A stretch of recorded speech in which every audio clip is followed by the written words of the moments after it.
Hello students, मैं आपका दोस्त शिव शंकर और 1857 का जो हम चैप्टर पढ़ रहे थे उसका लास्ट पार्ट है। ठीक है, हमने बहुत सारी चीज़ें पढ़ी 1857 की क्रांति के बारे में, कहाँ पे हुआ, कैसे हुआ, क्या क्या रीज़न थे। ठीक है, और अब हम पढ़ेंगे फेलियर ऑफ रिवोल्ट। भाई जो ये आंदोलन था ये फेलियर क्यों हो गया, इसके असफलता के कारण क्या है। भाई देखो, असफलता के कारण बताने से पहले मैं आपको बता दूं, हिस्ट्री जो है वो लिखी जाती है भाई तगड़े आदमियों के द्वारा। समझ गए। मान लो अगर मैं राजा हूं और मैं जीत गया तो मैं अपने हिसाब से हिस्ट्री को लिखवाऊंगा। तो अगर आपको सच्चाई जाननी है क्या है कैसे है, तो राजीव दीक्षित जी ने 1857 की क्रांति के बारे में बहुत अच्छे से बताया है।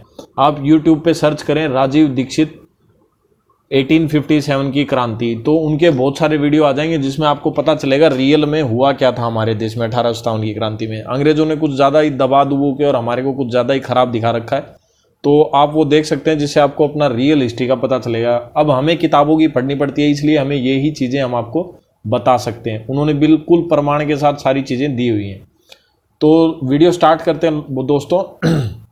Failure of the revolt, revolt क्यों फेल हो गया, आंदोलन क्यों फेल हो गया। ठीक है, through the revolt sparked off a great deal of emotions in the people of the country. ऐसा माना जा रहा है कि लोगों के इमोशंस की वजह से ये बहुत स्पीड से चला।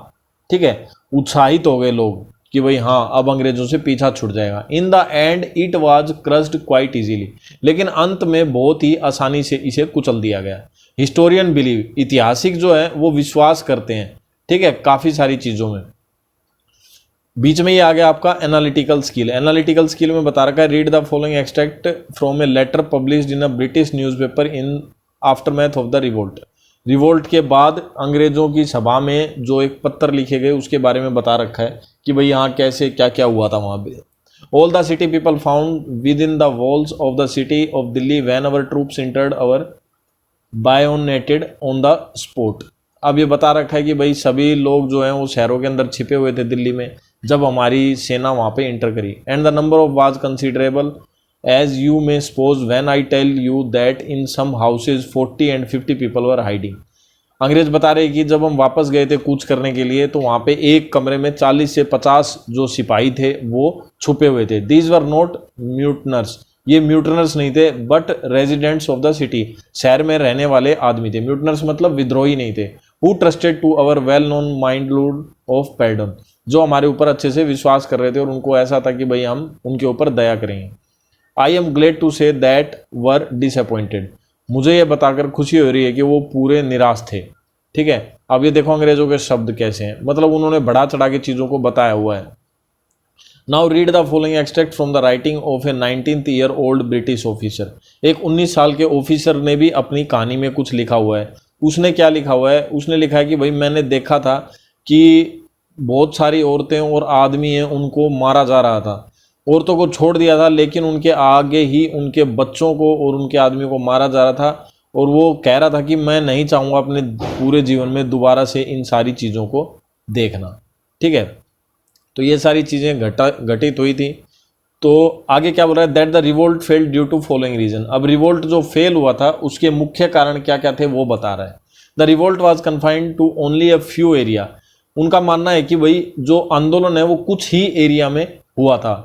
It did not spread all part of the country, ये शहर के पूरे शहर में या पूरे देश में नहीं फैल गया था।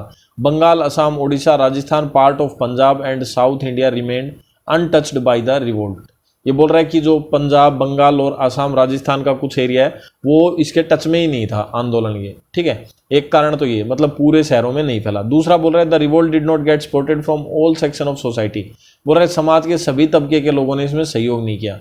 Many princely group such as the chief of Nabhas, Patialas, Karnal and Jind, the Holkars and the Scindias and as well as Rajputanas ruler remained loyal to the British. और जो अंग्रेजों के तलवे चाटने वाले थे उन्होंने भी इसका सहयोग नहीं किया, उन्होंने भी अंग्रेजों का सहयोग किया। तो हुआ क्या कि मतलब जो अपने आंदोलन को जो सफलता देने वाले लोग थे वो भी रह गए, क्योंकि अंग्रेजों को सारी बातें पहले ही बता दी, उनको रास्ते बता दिए। ठीक है, कहाँ से क्या क्या हमला करना है, कैसे दबाना है, सारी चीज़ों को बता दिया, जिसकी वजह से काफ़ी इफेक्ट पड़ा। The intellectual class did not participate और sympathise with the rebels.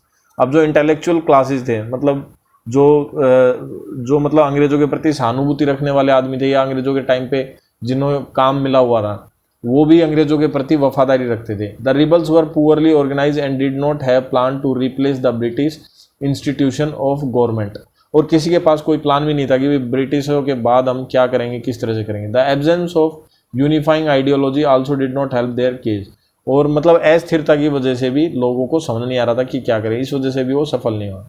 Scholars have pointed out that, जिन्होंने पढ़ा इसके बारे में वो पॉइंट करते हैं, in contrast to British leadership the rebel did not have a strong leadership to fall back on. बोल रहे क्योंकि भाई जो आंदोलन था ना वो ऐसे ही हो गया था, सभी परेशान थे तो सभी ने हुड़दंग मचा दिया था, मतलब कोई प्लानिंग के साथ काम नहीं हुआ था। The rebel had several dynamic and brave personality such as Rani Lakshmibai, Nana Sahab, Bhagat Khan, but they did not have experience leaders for a prolonged contest. अब देखो बड़े बड़े जो आदमी थे, या जैसे झांसी की बाई थी, नाना साहिब पेशवा जी थे और भगत खान थे, ये बहुत सारे आदमी थे जो मतलब लड़ने के लिए तैयार थे, लेकिन इनके अंदर लीडरशिप की अच्छी क्वालिटी नहीं थी। Bahadur Shah Zafar was uninspired and reluctant leader, और वो मतलब एक अनइंस्पायर्ड था, उसको भी नहीं पता था क्या हो रहा था, और वो अपनी मर्जी से ही बना हुआ एक लीडर था। The lack of modern weapons and technology also harm, एक तो ये कारण थे, मतलब एक रणनीति नहीं थी, कोई प्लानिंग नहीं थी, बिना प्लानिंग के कोई काम करते तो आदमी सफल नहीं हो पाता। फिर दूसरा मुख्य कारण क्या था, वेपन्स, उनके पास अच्छे हथियार नहीं थे। Weapon and technology also harm the rebel casual compare to the guns and cannons available to British troops, the rebel had to make do with sword, spears and pikes. अब हमारे वाले विद्रोहियों के पास क्या क्या थे, भाले, तलवार और कुंदाल और फरसे, इस तरह की चीजें थी, और उनके पास थी बंदूकें, वो तो दूर से देखते ही गोली ठोक देंगे और हमारे वालों को पास जाके मारना पड़ेगा, तो एक ये भी एक समस्या थी। At the same time there was a military reorganisation where the ratio of British to Indian soldier was increased, ठीक है, और इस वजह से भी ऐसा हो रहा था। Military reorganisation, ratio of Britain to Indian soldier was increase, और जो अंग्रेजी सैनिक थे, और मतलब भारतीय जो सैनिक थे अंग्रेजों की सेना में, वो बहुत ज़्यादा थे। Unlike the rebels the British had access to good communication system like the railways and the telegraph, और अंग्रेजों के पास एक और सबसे ज़बरदस्त सिस्टम था रेलवे का और टेलीग्राफ का। तो रेलवे और टेलीग्राफ से उनका कम्युनिकेशन सिस्टम ज़बरदस्त था, तो वो कोई भी बात थी उसको बहुत जल्दी से वो मतलब फैल जाती थी। टेलीग्राम से या टेलीग्राफ से उनको जल्दी ही सारी चीज़ों का पता चल गया, कहाँ पे विद्रोह है, क्या हो रहा है, और हमारे आदमी टेक्नोलॉजी में भी पीछे थे और वैसे भी, तो इस वजह से वो चीज़ें नहीं समझ पा रहे थे। Naming the revolt A debate, और आंदोलन को क्या नाम दें ये भी एक डिबेट थी। The revolt of 1857-58 continue to generate debates and controversy in term of its characters and scope. 57 और 58 में लगातार मतलब घोषणाएं होती रही कि भाई इसको क्या नाम दे। British writer writing in the aftermath of 1857 called the sepoy mutiny. अब बोल रहे हैं भाई जो सैनिकों का विद्रोह था किसकी वजह से, इनफील्ड राइफल की वजह से। अंग्रेजों ने लिखा है कि भाई जो ये विद्रोह था ना, ये जो चर्बी वाले कारतूस थे, इनफील्ड राइफल थे, उसकी वजह से ही हुआ था। This implied that the revolt was continue only to the Indian soldier, और आंदोलन जो था वो सिर्फ भारतीय सोल्जर्स में ही हुआ था। उसका कारण क्या था, क्योंकि चर्बी वाले कारतूस भारतीय जो थे अपने धर्म के खिलाफ मानते थे, इसलिए ऐसा हुआ। हाउएवर फिर भी Indian historian have gathered evidence to show that the upspring was much more widespread and powerful. लेकिन देखो अब आ गई सच्ची बात जो मैंने बताई आपको। कुछ भारतीय इतिहासकारों ने बहुत सारे एविडेंस इकट्ठे करे जिससे पता चला कि जो ये आंदोलन था बहुत ज़बरदस्त था। अंग्रेजों ने बोला कि कुछ खास नहीं था, लेकिन ये रियल में बहुत ज़बरदस्त था और बहुत मतलब हार्मफुल इफेक्ट इसने डाला अंग्रेजों के ऊपर। Some feel that the appropriate name of the event of 1857 is the first war of Indian independence.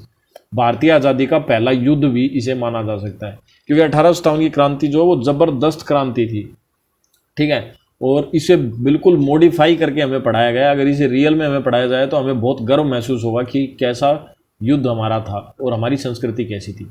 As it was the first widespread upspring against British rule, और ये पहला ही एक ऐसा था जो पूरी तरीके से अच्छे से अंग्रेजों के खिलाफ फैला था। Other scholar feel that this is not entirely accurate because independence was, और कुछ बोल रहे हैं कि भाई क्योंकि ये पूरी तरीके से सही नहीं है, क्योंकि जो भारतीय आज़ादी थी is not the goal of rebel, वह मतलब विद्रोहियों का गोल नहीं था। अब देखो इसमें थोड़ा सा कॉन्फ्लिक्ट क्यों राइज हो रहा है। कुछ आदमी इसको मानते हैं कि भाई ये विद्रोह था अपने यहाँ पीछा छुटाने के लिए, आज़ादी के लिए नहीं था। अब देखो अलग अलग आदमी इकट्ठे हुए थे तो उनकी अलग अलग ज़रूरतें थी। अलग अलग ज़रूरतें थी, तो उसी हिसाब से इन्होंने आंदोलन किया। और आंदोलन किया तो क्या हुआ, उसको एक मतलब स्वतंत्रता के रूप में नहीं देखा जा रहा, उसको माना जा रहा है कि भाई अपनी अपनी समस्याओं का समाधान चाहते थे, इसलिए ये आंदोलन हुआ। India was not yet a nation in the modern science of the world, the loyalty of the sepoys lay with the provincial kingdom that they belong to. और इंडिया जो बोल रहा है वो नए समाज का कुछ खास हिस्सा भी नहीं था, क्योंकि ज़्यादा ही पिछड़ा हुआ था, या फिर अंग्रेजों ने हमें इतना लूट लिया था कि हम बहुत ज़्यादा पिछड़ गए थे। इम्पैक्ट ऑफ द रिवोल्ट, और इस रिवोल्ट का असर क्या पड़ा। द रिवोल्ट सा the end of the company rule in India. इस आंदोलन की वजह से जो अंग्रेजों का राज था वो एक बार पूरी तरीके से खत्म हो गया। Through the government of India act 1858 India now come under the direct rule of British crown. और अंग्रेज जो थे, मतलब भारत जो थे, वो डायरेक्ट किसके रूल में आ गए, ब्रिटिश अंग्रेजों के अधीन हो गए। The Indian official was created to handle the governance and administration of the country. उन्होंने हमारे देश का पूरा एडमिनिस्ट्रेशन और गवर्नेंस अपने अंडर में ले लिया था, फेल हो गया था इस वजह से।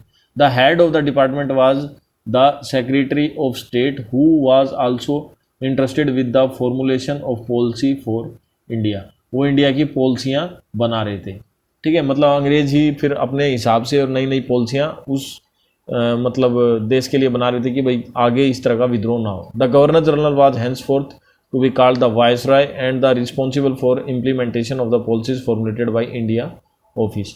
और वायसरॉय यानी जो जिसे हम गवर्नर बोलते हैं, वही सारी पॉलिसियाँ अपने एरिया के हिसाब से बनाता था और वही रिस्पॉन्सिबल था हर चीज़ के लिए।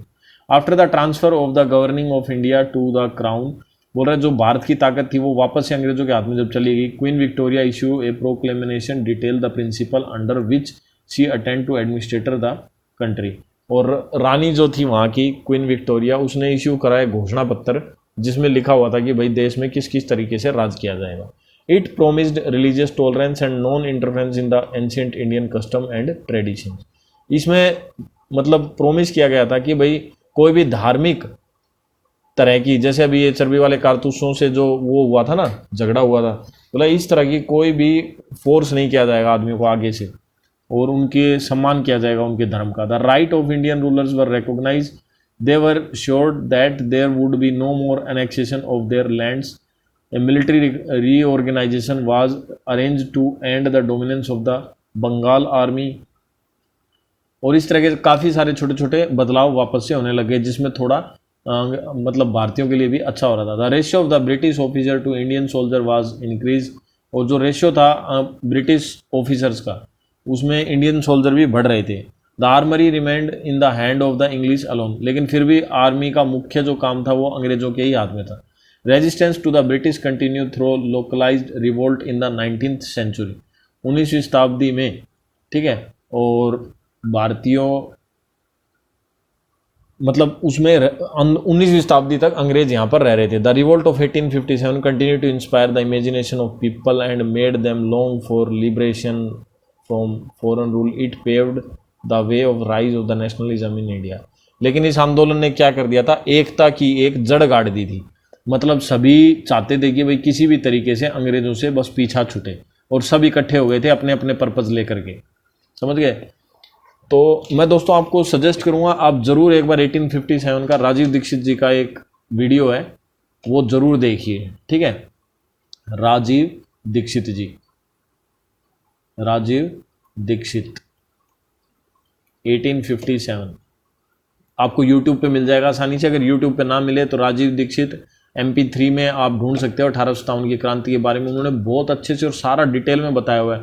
आपको गर्व होगा अपनी संस्कृति के ऊपर, और आपको खुशी मिलेगी कि हाँ, आपको 1857 की क्रांति खराब नहीं लगेगी, और आपको बहुत अच्छा लगेगा कि हाँ, हम कितने साहसी और तगड़े आदमी हैं, ठीक है। आशा करता हूँ वीडियो आपको पसंद आया होगा दोस्तों। अगर वीडियो पसंद आया तो दोस्तों के साथ शेयर करें, सब्सक्राइब करें हमारे YouTube channel Diksha academy. Thank you friends.